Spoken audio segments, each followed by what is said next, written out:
Are you ready to take your business to the next level? Every day there are countless books and articles that are published offering the key on how to make your business a success. It's easy to feel overwhelmed trying to keep up and run your business. That's why Deb Creer created the Business Power Hour. Keep up on the latest trends, best practices, and techniques for how to make your business a success. Let the Business Power Hour do the heavy work for you. Good morning. Good morning. I am Deb Creer, and I am passionate about giving professionals the tools that they need to make themselves and their businesses as successful as possible. And today we're going to be talking about my number one favorite subject, podcasting. And more importantly, why you should use other people's podcasts to get your message out there. So please join me in welcoming Carrolee Drummonds to our program today. Welcome, Carrolee. How are you? I'm doing fantastic. Thank you so much for having me, Deb. Cool. Very much excited about this conversation. I love it. We're going to have so much fun. Well, let me tell people a little bit about you, and then we will jump into this. So Carrolee Drummonds is an award-winning speaker, writer, and content marketing consultant with over 15 years of experience.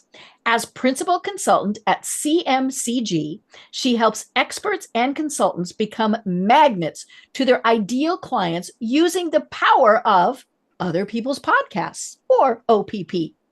Beyond her work as a marketer, she is an active volunteer in her community, serving on several nonprofit boards and founding the Care More Initiative, an annual award given to a nonprofit that provides them with creative and fundraising services.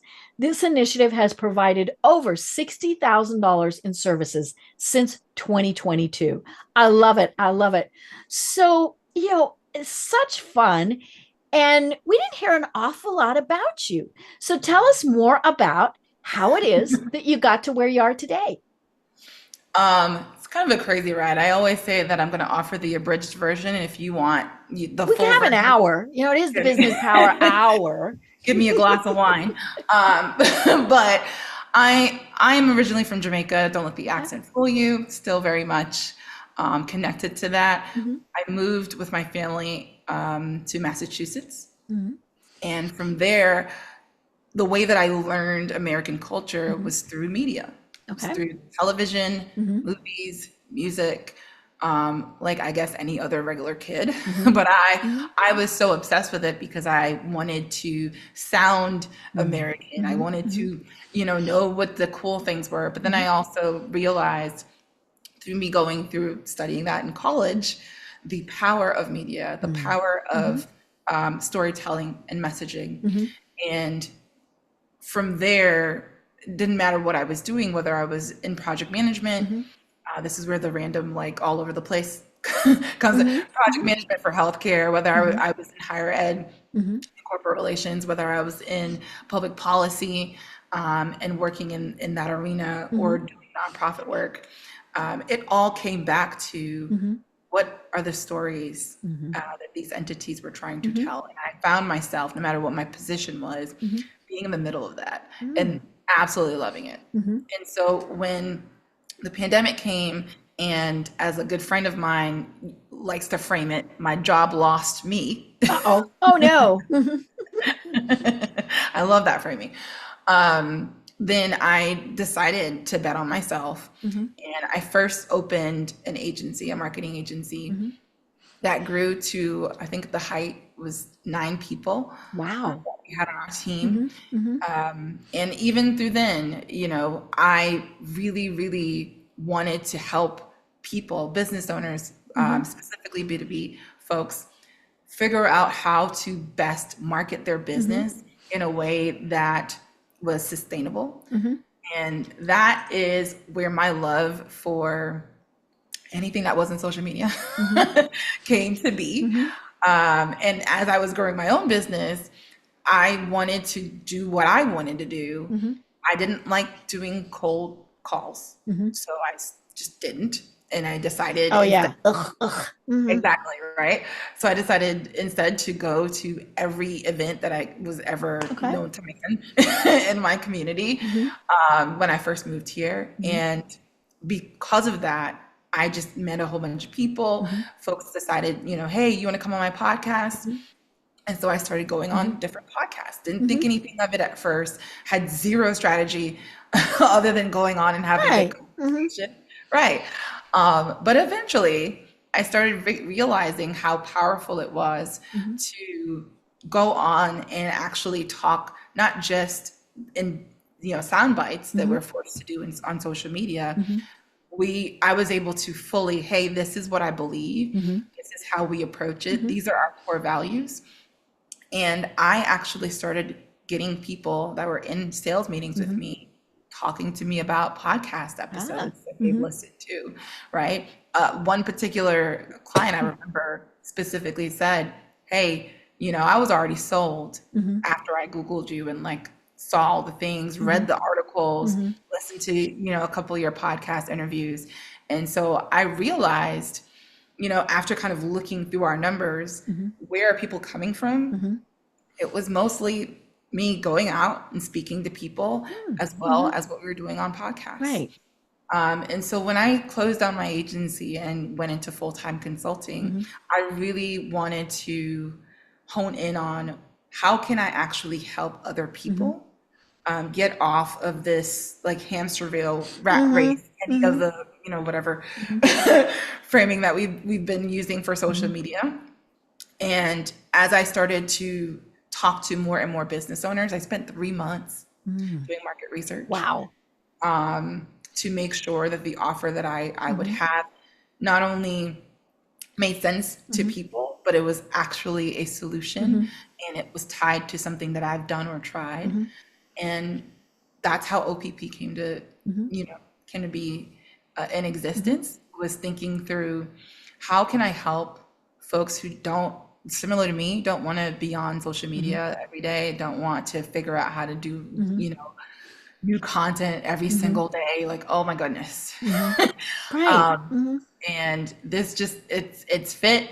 I'm a huge proponent for podcasting on both ends, both as a podcast host myself, and then obviously for going out. So I'm super excited for this conversation because I do think people see podcasts as like this far away idea. Right. As they're listening to this, is a little ironic, but this faraway idea that I could never do, or they're thinking about it from a place of okay, so what? Nothing ever really comes from podcasts, and I hope through our conversation I can completely dispel that. And get people excited about, if for nothing else, getting on other people's podcasts, but if they want to start their own, I'm sure we'll talk about that as well. But yeah. Right. And you mentioned the whole social media hamster wheel, right? I have another OPP, other people's platforms, right? And I mean, that's the tricky thing with social, and doesn't matter what it is, whether it's the formerly known as, seriously, who does that? But, so there's X, there's, all of them, even LinkedIn, all of the platforms, people see what they want them to see. Now I remember long ago when you pretty much saw everything, but that was because there were far fewer people. So you could do that. But now that there's millions of people who are on these platforms, they have to filter it. They just have to. Otherwise, you would be so overwhelmed. And then when you toss in advertising and sponsored posts and all of those various things, so they decide what gets seen.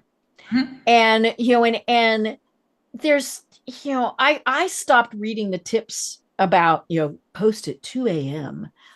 All of those various things. When is the best time to post? All those various things. And I think they've stopped doing those. I think they finally figured out, because it's worldwide, right? So saying, okay, post at 2 p.m.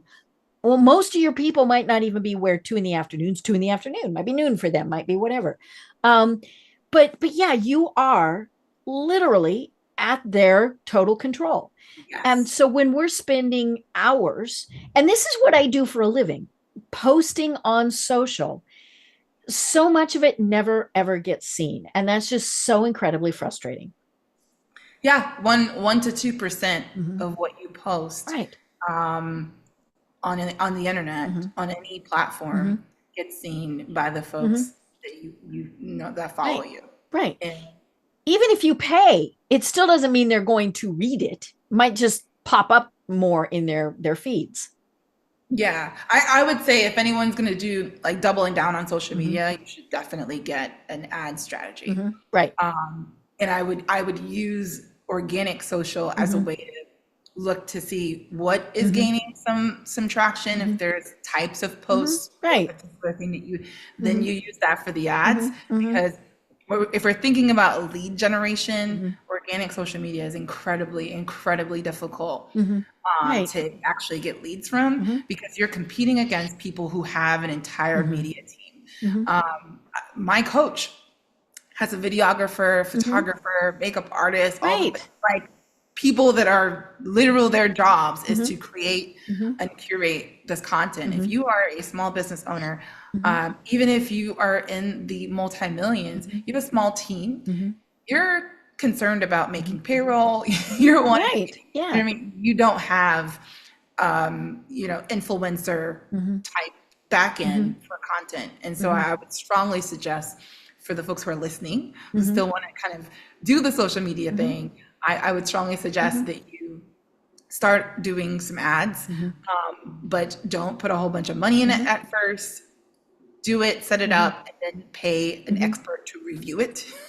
Right. and, Right. and do your thing. Yeah. So that's the nugget for the social media folks before we dive into everything that is not that. and it's all about the numbers. I mean, it always has been, but the thing that some people don't get, and I have this conversation with my clients, they'll say, we thought this was a really great post, but only 10 people commented. But were those the right 10 people? I mean, and if they're the right 10 people, then you hit it out of the ballpark. And I think that's the thing. Thank heavens we stopped buying followers. You might not, that was one. And I had clients that I had one that fired me because I would not buy followers on Twitter. I said, for one thing, they're not here.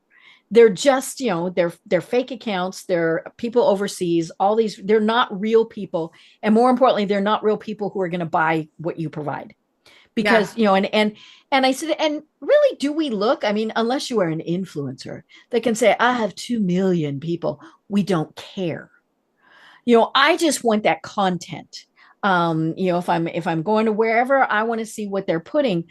But, it's a weird world. And when I see people who focus on it entirely, it's just not going to work unless they are an influencer. And let's be honest, I mean, even influencers, are they really doing anything besides saying, hey, I have 2 million followers? Okay. But yeah, I mean, what really gets me are the people who say, I'm not going to have a website because I have a Facebook page. And I'm like, oh, danger, because, that's when you go to log in and, Mr. Zuckerberg has decided he's going to charge you to access your Facebook page. Or maybe somebody says, I don't like Carrolee's content, and you get reported and Facebook shuts you down, right? It's like we said, it belongs to somebody else, and even if you are a guest on somebody's podcast, that's very different because it is them. What you're dealing with. And then, even better, if you have your own podcast, it's yours. Yeah. So I think you've hit a few different points that I want to kind of course I do that. Yeah. So the first one is absolutely this idea. I hear over and over the question of like, what's the ROI for OPP, other people's podcasts? And I'm like, well, what's the ROI for social media? Yeah. You spent that much time, you spent these hours and hours, either doing it yourself or paying people. What have you gotten? Right. And they'll tell you, but it didn't cost me anything. No, aside from anything else, it cost you your time. And I think that is the biggest thing that, for me, mindset wise, it is a shift that no matter what, whoever is connected to me will learn is the value of your time. How much I mean, money. Right. It's 1 hour of your time worth. And so that's the first piece, is recognizing, hey, you don't own any of this. And at any point beyond being charged or not being let in, we've seen Facebook and Instagram literally go down Right. for hours at a time. And you know, who knows? It Yeah. could be What if you whatever. were running a special or trying to get people to sign up for a course and all of a sudden you can't reach anybody? Right. So I think it is not, I am not anti-social media for marketing. I think it's really dangerous for people who value it over other marketing channels. So that's the first piece. The second piece is this concept of podcasting, creating your own podcast versus going on other people's podcasts. If you have the resources and the time, and the want to be honest, Right. creating your own podcast is an incredible thing to do. And obviously bringing folks that you want on to have those conversations, you can do it as a way to get folks that you probably want to work with. That's a way to introduce them, ingratiate them to your brand. The reason why I think being a guest, especially for folks who are trying to speed up the process of being thought of as a thought leader or even brand awareness in a certain way, is because you can multiply what you'd be able to do in that one sitting, you know, the one season. You can do 50 podcasts in a year, plus more. We get our clients 5 podcasts per month, right? If you're able to do that on a consistent basis, that's content. Right. That you can use. Yes. And that is the power of OPP, right? It's not just having your own platform. It's coming on and having conversations with people like Deb, who already has garnered a platform for years, right? So in a lot of ways, I'm coming on, hopefully adding value to her listeners. But what I get in return is I get to leverage what she has already built. I don't need to build it myself. Right. And unlike social media, where you're brick by brick, you know, comment by Over comment, and over again, right? you can leverage someone else's content. It's the equivalent of going to Gary Vee and saying, hey, can I post something to your followers? Why would you not want that opportunity? Oh, yeah. And if you think of it, most of the opportunities are free for now. I do see that becoming less the case once more and more podcasts climb over a certain mark. You're going to see a more pay for play, and that's the reason why, I mean, getting on that now is super important. But yeah, those two things. One, the ROI conversation. A lot of times people are questioning, like, well, if I do this, like, can I actually? And it's like, are you getting what you want from social media? Like, yeah. And maybe they are, and God bless them, right? Yeah. I mean, this is why I deal with social service-based businesses. For product-based businesses, social media is actually a really, really valuable tool. That, especially if it's B2C, you can sell from social and it be, you know, great. For a more larger ticketed item or services, it's really hard to sell a $25,000 deal. Right. On Facebook. Yeah. Right. It's just, it's not as easy.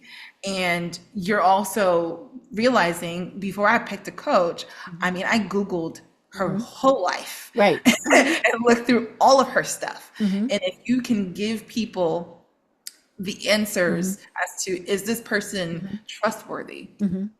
If you can give them the answer through the articles that have been written about you and through interviews that you've had, like these, to say, okay, this person actually knows what they're talking about. I'm going to give them a shot, right? And that's all before even a sales meeting. Right. And if you use it well, you can literally Easter egg it all over the place, right? Link to really awesome conversations that you've had to show, not tell, your expertise. Right. You know, and for people, you know, one of the things well, I don't have anything to talk about. Well, sure you do. Now, it might not be an hour's worth, you know, so you might not be on the business power hour, But I've only, I've been doing this a very long time. I've only been turned down twice when I went to somebody and said, "Hey, I want you to be on the podcast." And, I'll be honest, I don't do that much anymore. We've been doing this long enough. People come to us, but if it's something that I'm like, "Oh, this is a great book. This is, whatever." I've only had two people turn me down, and both of them said, "I can't talk that long." And I told one, I said, "Well, you just gave a 45-minute presentation that I watched, which is, and I said, and it's my job as the host to do my research to make sure this is going to last an hour, things like that." And he still said no. And I was like, okay, we clearly didn't want to do it. But they're obviously short form podcasts. I mean, 30 minutes is about the average. So, by the time you do your bio and your little chitty chat and all that stuff, you're not talking for a long time. I mean, it's in essence what you would say if you're at, say, a networking event. So there's and then the other thing people say is, well, but I don't know if there's anything out there, a podcast for what I do. Folks, I don't care what you do. There are podcasts for you. I went to Podfest a couple of times, and I was talking with this one lady, very distinguished looking woman, in her business suit and all of this. And I said, "What's your podcast?" And she kind of laughs. Her podcast is about S&M. So it's a very sexually oriented podcast. And she does it under a different name. She said, because whatever she does in real life, she doesn't want to overlap. But she said, "Oh yeah, you would be surprised at how many people follow." I'm like, "No, I wouldn't be surprised." But yeah, there's podcasts for everything. At the last Podfest, we had these two gentlemen. I believe they were 8 and 10, cutest little dudes in the world. And their podcast was on Bible studies for kids. I love it. Isn't that the coolest? And they were using AI. I mean, I just could have listened to these kids forever. But yeah, whatever it is you want to talk about, or maybe it's not business, maybe it's fun, maybe it's whatever. There is a podcast or 100 that you can go on and get your message out there. Yeah. So to that point, there's a reason why for us, we actually help our clients develop what we call PowerPoints, which are like 3 to 4 things, which you saw in my pitch to you. Yes. 3 to 4 things that you are uniquely positioned to speak on that is unique enough for the person to be like, "Oh, this is, and maybe you can talk about like what made that kind of say like, okay, I could see that working for this podcast. We do that for several different reasons. So you don't have to wing it. Right. And because these are the 3 things that you pitched on, you can actually say, at the start of the conversation, "Hey, can we focus on this?" Or maybe the host will tell you. I've had people like, "Oh, let's talk about this. This sounded more interesting than the others." Right. And so you're giving a way into the conversation. So there's obviously different ways for you to prepare. So you're not just kind of like, "Well, what do we talk about? I don't know."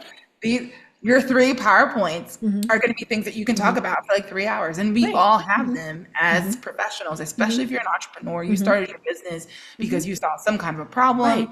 You had an opportunity, whatever the case is. And so absolutely making sure that you sit down and kind of decide, okay, these are the things that I would love to sit and chat about so that won't be an issue. The second piece for me, when it comes to different types of podcasts, I spoke to a woman who is in Brazil, and her entire podcast is about Brazil's coffee. Oh, cool. Yeah.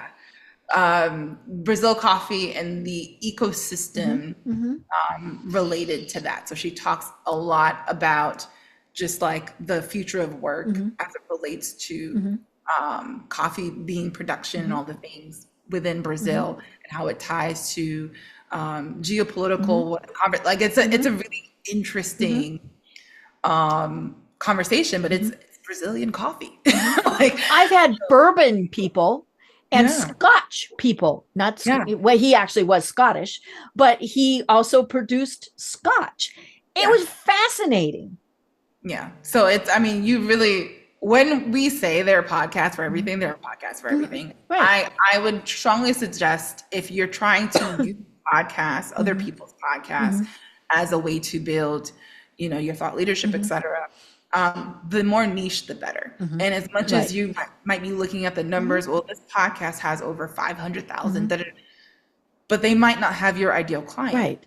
Meanwhile, this much smaller podcast, almost all of the people that are going to listen to that podcast are actually your ideal clients. So you would go and pitch them instead of this super large platform that you think that you're similar to social media, right? Right. We think because there are billions of people on social media, like this works. If I put my message out there, then all of these billions of people will actually see it. And it's like, no, that's not how it goes. So the more niche, the better. Don't be scared of niching down. Even within your industry, like looking at podcasts that, for instance, if you're in technology, there's like 15 million podcasts in technology. Go down a bit more, right? Look through, so that'll be my advice. Right. And you also need to start off small. It would be great fun to be on some of the ones that have, 1 million, 2 million listeners, but they get pitched a lot.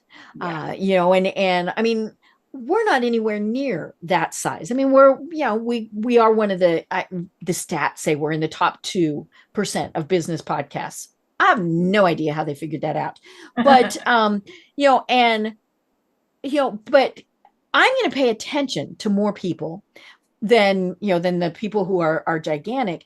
But at the same point, I get probably 5 pitches a day. Yeah. A day.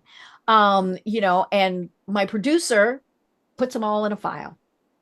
And then she just starts going through. And, and it's really funny. We've done away with the file. She had so many that I was talking to her and she said, what do you think about starting over? I said, I mean, it's not like people are going to stop sending. And so we have been telling people now for several months, we are no longer taking submissions. At the first of the year, you may resubmit.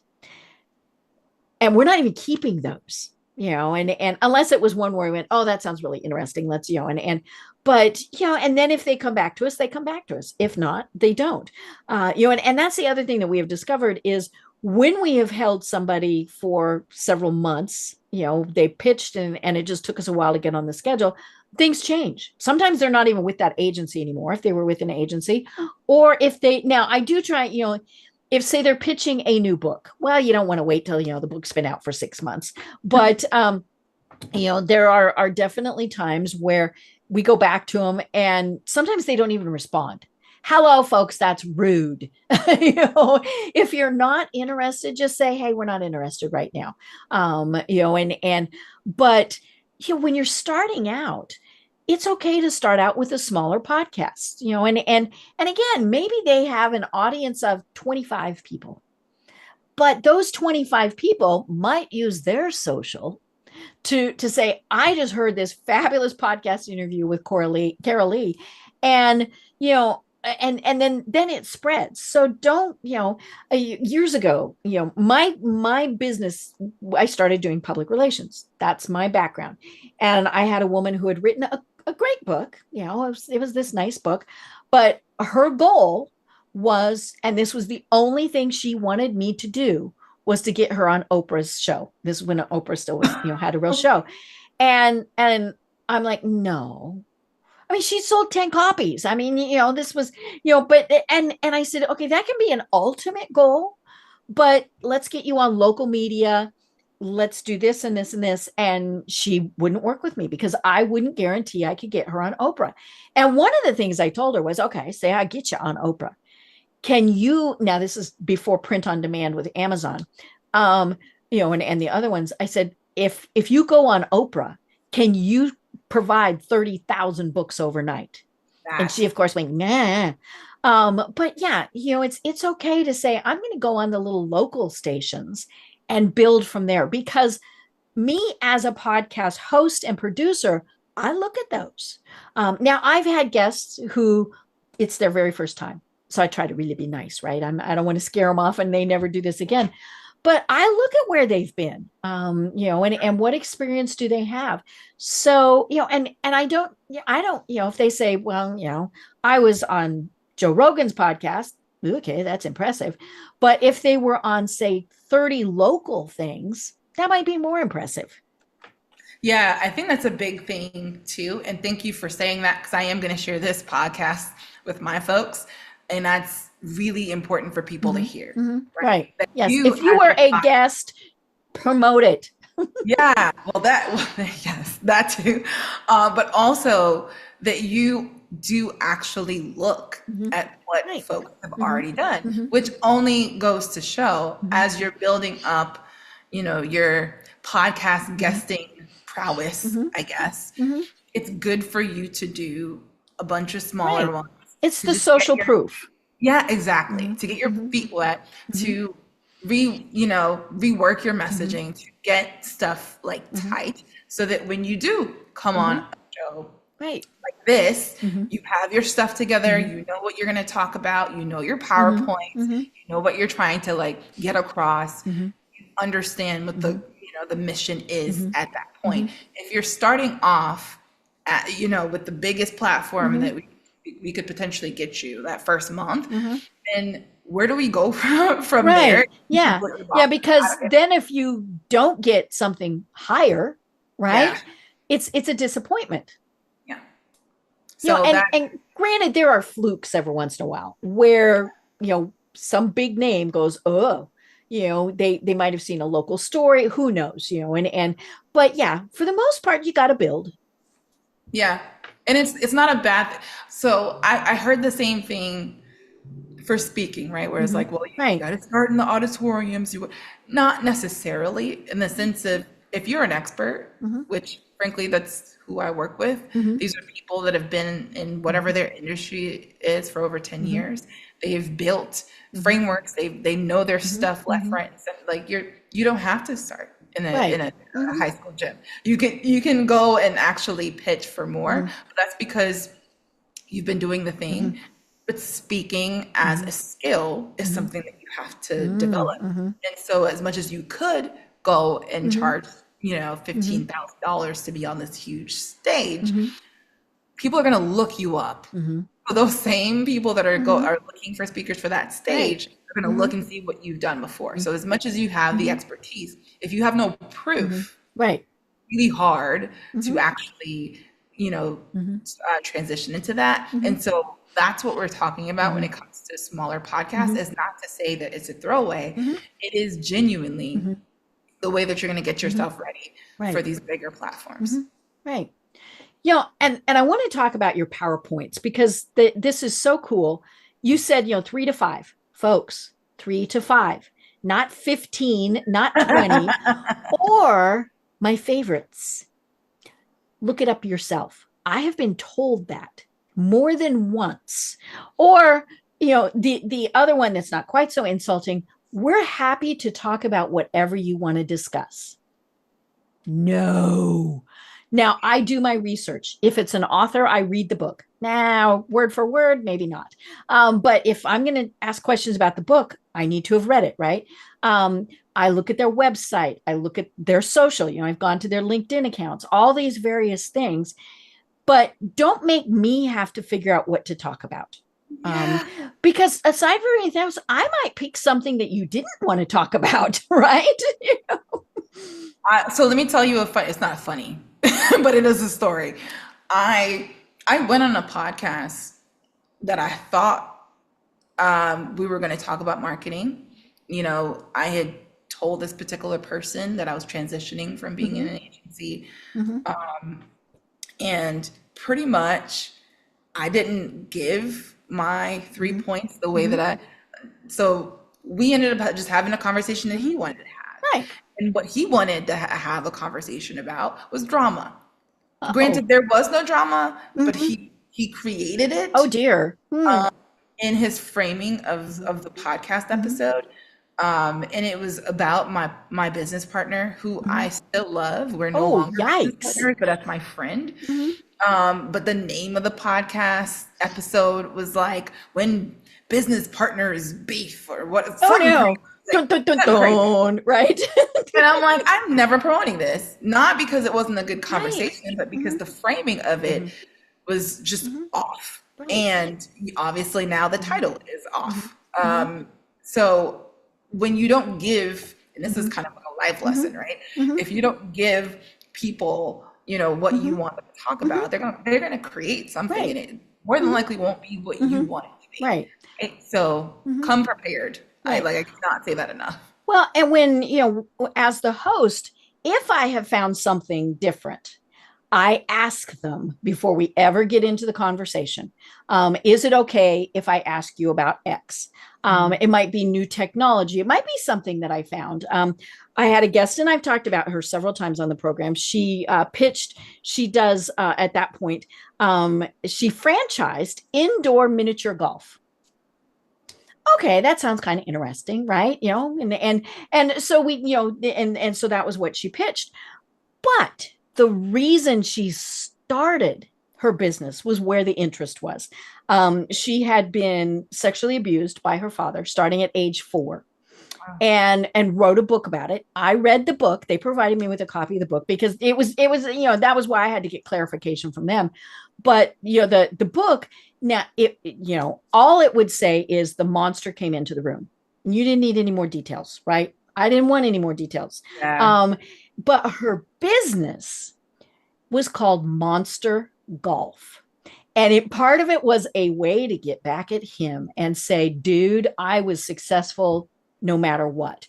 So I did ask before we ever started. I said, is it okay if I, even though you provided the book and that's in your background, I said, I don't want to make you uncomfortable. And she said, no, that's part of my story. That's who I am. And so, but yeah, sometimes I'll find something and I'll think, well, that sounds really pretty interesting, but I never try and throw it from left field. And I'm certainly not Geraldo. I'm not looking, it's a business podcast, folks. I'm not looking for that's going to trip somebody up. But you never know. Most people are not going to do the gotcha. And I'm not saying that was the intention. I think, like I said, I wasn't. Right. Yeah. And so he found what he wanted to talk about. Yeah. It was something that he thought his audience would find interesting and be helpful to them as they kind of maneuver through partnerships. But, not necessarily what I wanted to be put out. But you live and you learn in it. I'm not, me coaching people and us going through and offering the service is not because I'm perfect at it or that, in a lot of ways it's because I started by accident and realized how much opportunities I kind of let, go be mediocre at best as far as conversations go. So I want to help other people not do that. Like I've been you, if you're listening to this and it's like, oh, I remember kind of bombing an interview and bombing is in different ways. Bombing could just be, I wasn't my full self. I was kind of quiet and reserved, was nervous because it's this idea of like, oh my God, go all over the place. Or, I really didn't talk about my business enough and what we offer and all the things. It's whatever it is, that's why I'm here. That's why our team is here to help with that. I do believe that people are starting to wake up. And I would love to kind of have your sense, because you've been doing this for a while. My sense, and if you read any of my marketing materials, I talk about the fact that podcast is the future. Podcasting is the future. I really feel very confident in saying that much like email and email marketing, that just is not go anywhere. As much as people have been talking about email marketing is here to stay 10 years and it has not died.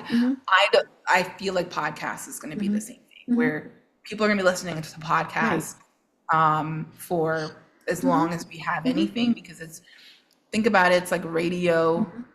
It's radio, it's TV, it's all of these things combined. And now that we have the extra technology added onto it, I feel like it's not going to go anywhere. It's just going to get more competitive, which I'm excited about. What are your thoughts? I know this is obviously your interview, but I would love to hear you. I totally agree. And I think it's because people, they want short form content. Now, granted, we talk for an hour, but that's very different from, say, an entire Audible book. And so, people are still commuting, they're still working out, they're doing whatever, and they want to listen to it. Now, sometimes we want music, sometimes we want the latest James Patterson novel, whatever, but we want to be improving ourselves. And so I think that's where so many of these podcasts come in is, people are going, hey, I'm starting my business, so I need to figure that out. I'm doing marketing, so I need to figure that out. I had a guest on who was 19, and his business was doing small business loans from the SBA for people. And then he got a commission if they, I'm like, oh my God, you're 19. Well, he started getting his own SBA loans when he was like 16. And then people were saying, hey, can you do this for me? Right. That's how we all started doing this.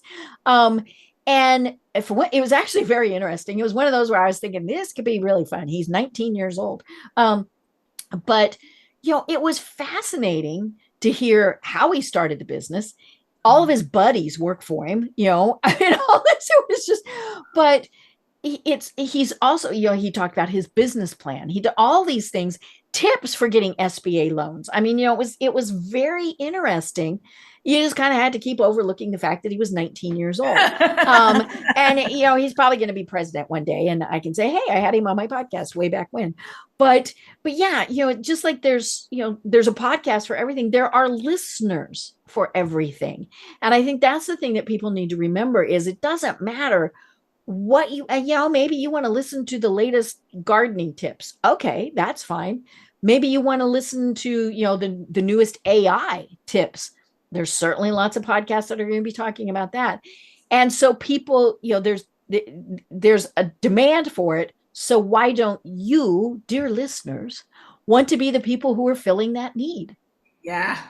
Yeah. And being the people that are coming on and talking about and being the tip giver, if you will.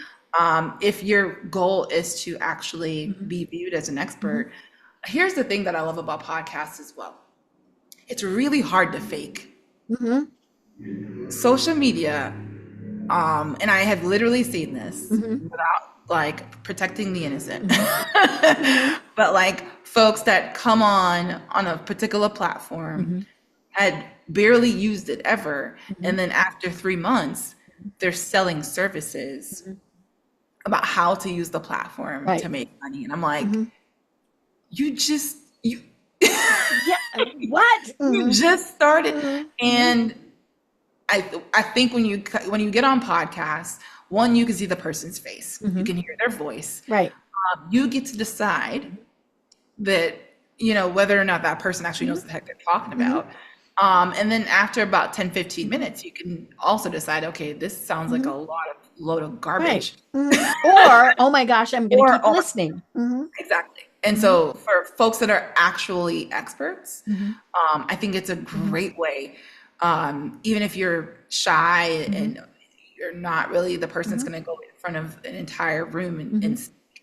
I can only imagine how many people listen to this episode and how not afraid I am in this moment versus, the amount of people that's actually going to listen. If I had to stand in front of those people and say, that's scary now, scary, right? That's the power of podcasting, I believe, for folks that are genuinely like really good at what they do and have something to say, but just might be nervous or haven't had any experience speaking in public and talking about their stuff. Right.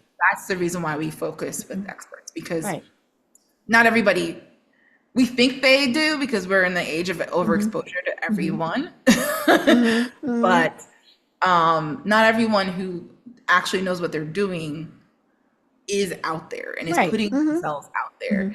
And I think podcasting is a great way to do that. Put your pinky toe in the water.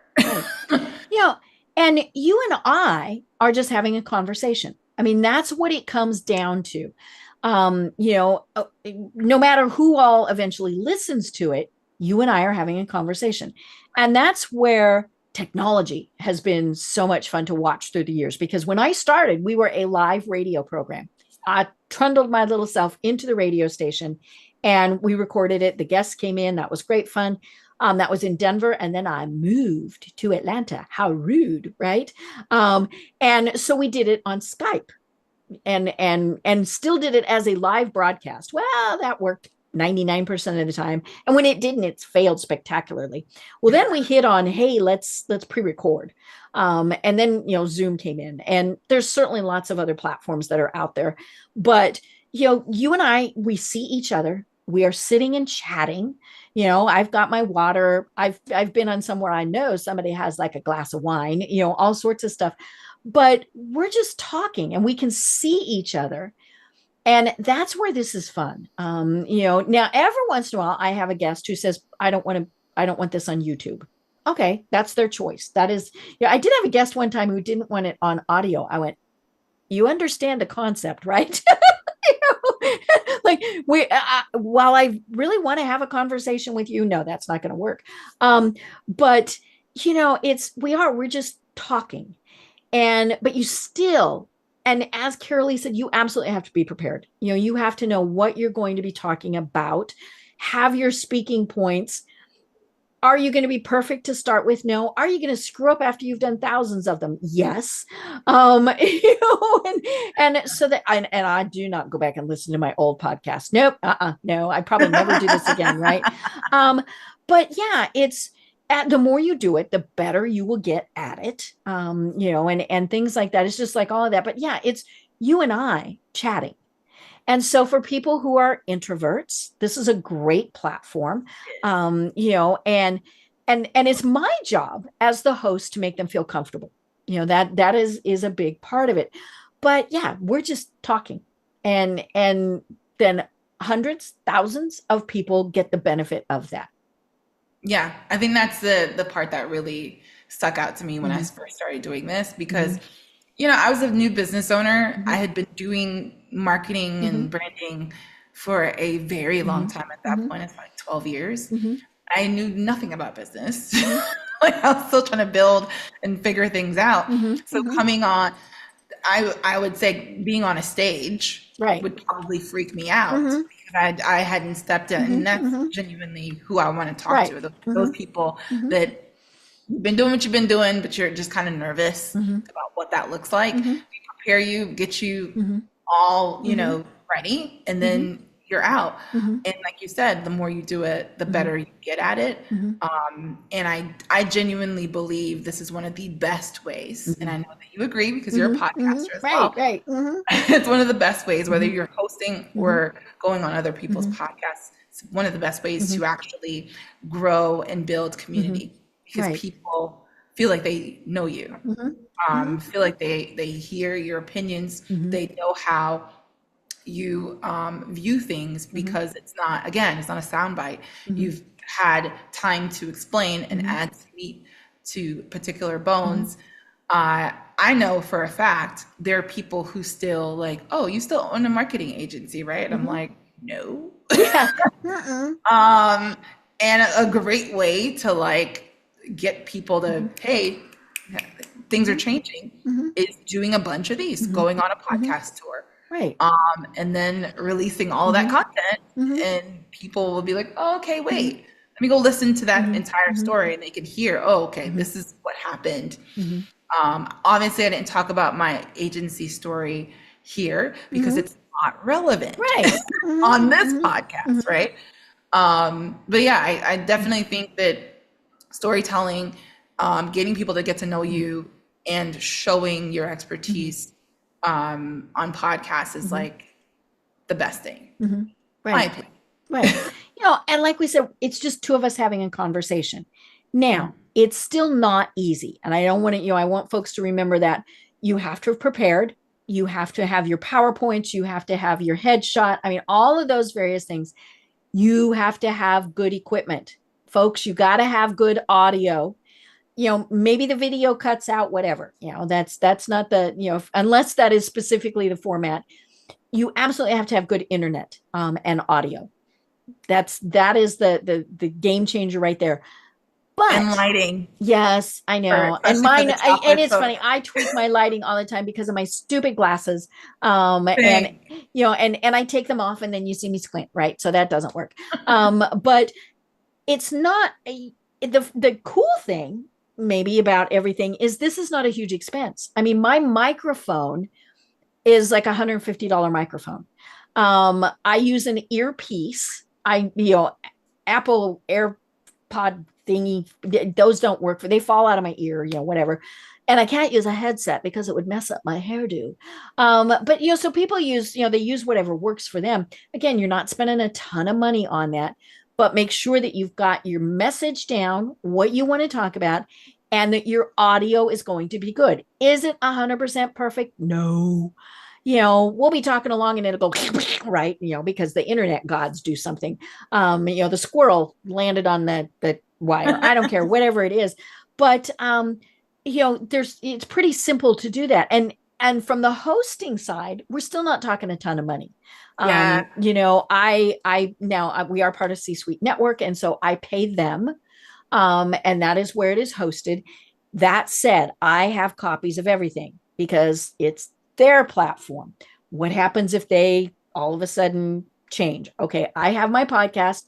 I can, my podcast also, and I don't want to get real technical here, but there's these lovely things called RSS feeds. That's how iTunes pulls it. That's all those things. So you've got all of that, but a monthly budget can easily be under $500 to have your own podcast, and be reaching people, let's be honest, around the world. I mean, 30 to 40% of our listeners, excuse me, are not in the United States. Now, if you're a brick and mortar, that might not appeal to you. If you're providing a service, that might be perfect. Yeah, I think the smartest thing to do, again, if you have the time and the resources, and I'm not just speaking on mics or et cetera, is to combine the two, right? Over time. But I want to get back to the tech stack that you were breaking down, because I think that's important. It's actually a part of our podcast pitch guide that we have. It gives you an idea. It's a whole list of the things that you can do. Right. Do you need to start there? No. You need, right now there's a light, because I'm chocolate and I like to be lit well. So there's a light happening, right? Deb knows this, you guys don't, but I had a mic on when I first came. Right, and it was not cooperating. Yeah, it wasn't working, so we had to, ditch the mic. But those are, probably all under $100. Right, and we're in a Zoom world. We're doing that anyway.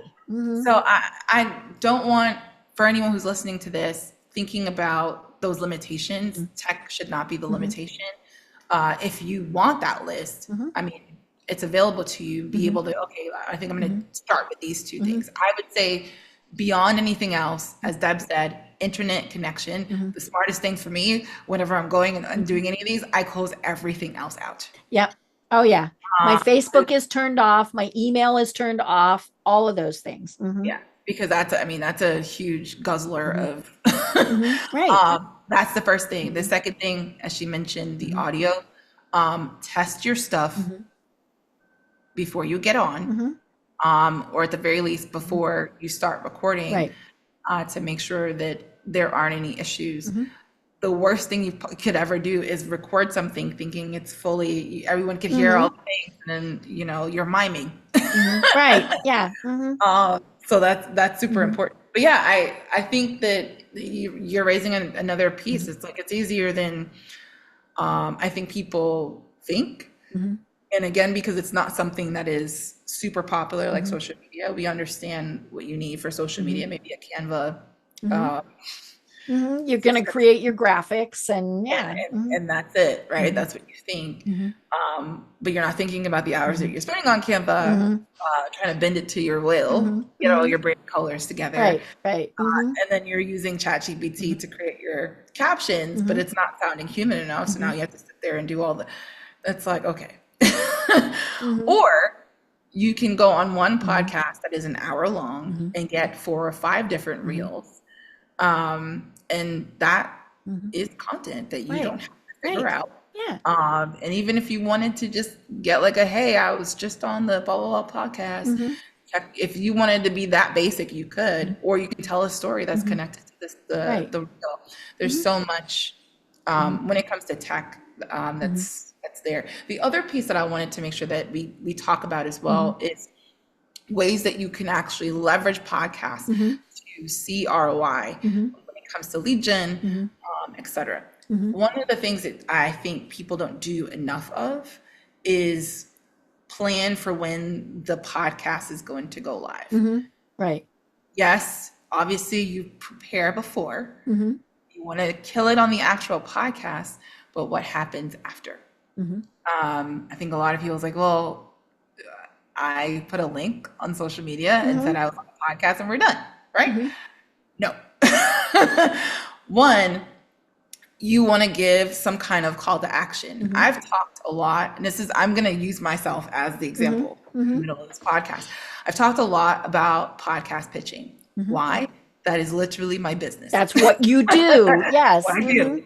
And I mentioned key pieces, and we talked about just naturally preparing the PowerPoints and all the things. Those are all a part of a guide.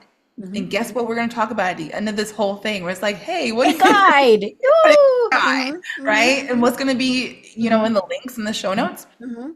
Link to my guide. Yep. What is going to be key here, though, is most of the links that I use is unique to the particular show. So right. So then you can track it. When I send it, it's a bit.ly link with whatever for the most part. Sometimes I don't do that because I'm lazy sometimes. But that is another way for you to, especially when you're doing this for the first few times, right? You want to track. You want to track who's clicking on what. And also, you're using the content yourself. Sometimes I ask the show host, hey, can I actually get the raw video footage? Sometimes they say yes, sometimes they say no. It's fine. Because then you can actually use your own software, et cetera, to make your own snippets. Create your own reels, right? There's now software that can do that in seconds. So that's the after piece, is making sure that folks not just like, oh, I'm on social media, but like there's an actual call to action after that. And then you're using the content that you're getting. And so, for instance, right now I have 4 podcasts scheduled for this entire week. I've already told my team that, right? So we know, okay, this is going to be launching in November, December, whatever. We'll know we're leaving 4 or 5 spots for that month, content-wise, that's going to come from that podcast. And that already makes it easier to plan for your content. Right. It is intention is the word, right? It's less about it being hard or easy. It just takes intention. Right. And if you're going to do this thing as a strategy for growth, as a strategy for lead gen, it is absolutely possible. Matter of fact, it's probable. You just have to use intention. You have to be intentional with it. Right. And it's a little tricky because it is also evergreen for the most part. I have people, I'm always dumbfounded when I look at the stats, and a podcast from 4 or 5 years ago took a big hop for some reason. I don't know why. But yeah, so you do need to be, for the most part, think of it as evergreen. I had a guest one time that said, the next 10 people who call, I'll give such and such. He told me years later he was still having people call, and he honored it, and so that was great. But yeah, it's, so don't say, hey, I'm giving a seminar starting tomorrow. Yeah. Now you can talk about your seminars, but or you could say, as we're recording this, I've got a seminar starting tomorrow. So that way, if you're listening to it at a different time, you catch it. But yeah, it's just, there's so much that is there.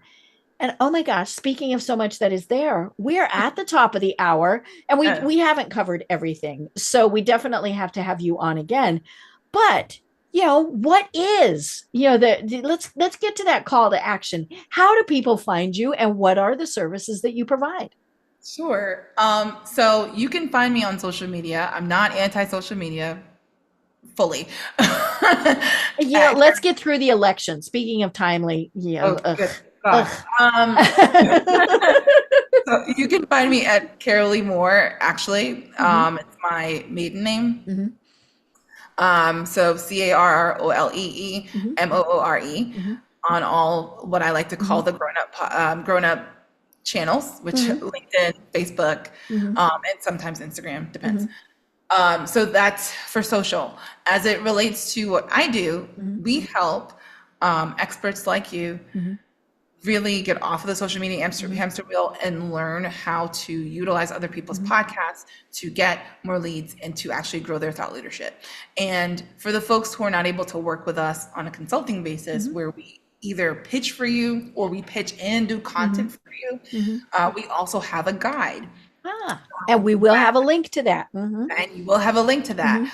What I have not said on any podcast yet is that we're launching a community starting in Q1 of 2025, where folks will actually come together. So you'll have other people that maybe are just starting on their podcasting or podcast guesting journey and learning how to leverage podcasts to create evergreen content and also leverage it for lead gen and all the things. So several different ways to work with us. If you want a completely done for you, like you don't want to touch it, we do that.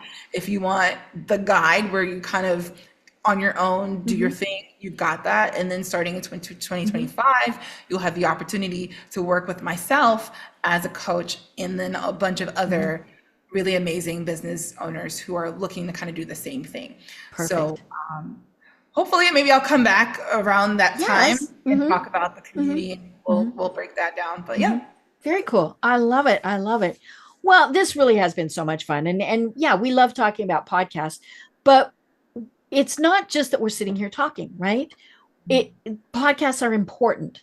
One of the things people always ask me, what do I get out of it? Right? What do you get out of doing this? Because I don't monetize. Some people do, some people don't. I don't want to mess with it. And I tell people I get to talk to some of the coolest people in the world. And every time I learn something and it's fun. I mean, that's just, but I also know that it's a service that I am providing. And so I take it very seriously, but I have a lot of fun and I get to meet fabulous people like Carrolee. I mean, that's the cool thing. It's probably one of my favorite ways to talk and meet people because again, you have this time and then it's recorded. So you can kind of take the conversation out of that. So I love that. I love it. Well, like I said, we will have you on again. But until then, do you have any final thoughts that you want to leave everyone with? Sure. I think the biggest thing that I want everyone who's listening to this to know is that you can absolutely grow a successful business outside of social media. We have been brainwashed to believe that it's, the main thing or the only thing that can get you outsized results. And that is not the case.